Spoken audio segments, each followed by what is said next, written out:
Dude, I got some things to ask you because as a sound engineer, you're having to really kind of put yourself in the setting and put yourself in like what this would have sounded like, how this would have been. And so I think everyone wants to know, what does a trumpet sound like? I mean, if you're asking me to like imitate right now, I couldn't do that. Right. But I guess that like goes into a deeper conversation of like, I guess like what the sound overall is like. And I already knew from the get-go that whatever sound we go for has to be large scale, because this is something that is like monumental. It's worldwide, it's world changing.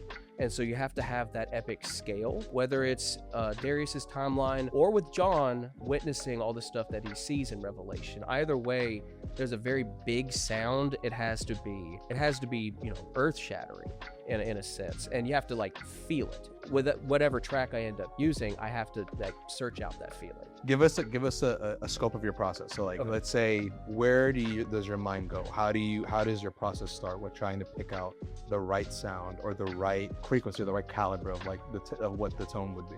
Any given scene with John, for instance, I'll use him. He's probably a perfect example.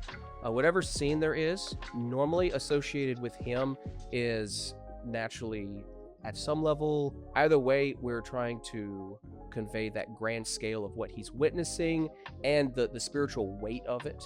That isn't fully realized just yet, but you know good and well what it is. So fair bit of reverb can help.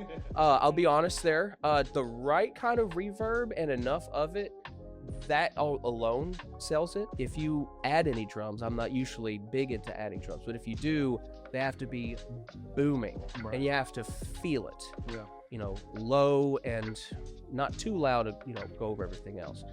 And then trumpets, or, you know, horns in general, not just trumpets alone, but horns, because they have to be able to reach low. Same sort of deal. Reverb kind of like gives it some space to fill, and then you've got to find the right chords. Like they have to be rich, because then, you know, it's not just listening to just a singular note. It's like, oh, okay, but you know, you get wowed by the kind of harmony, and then that gets you in the right headspace. Absolutely. And then this basically the same deal with strings.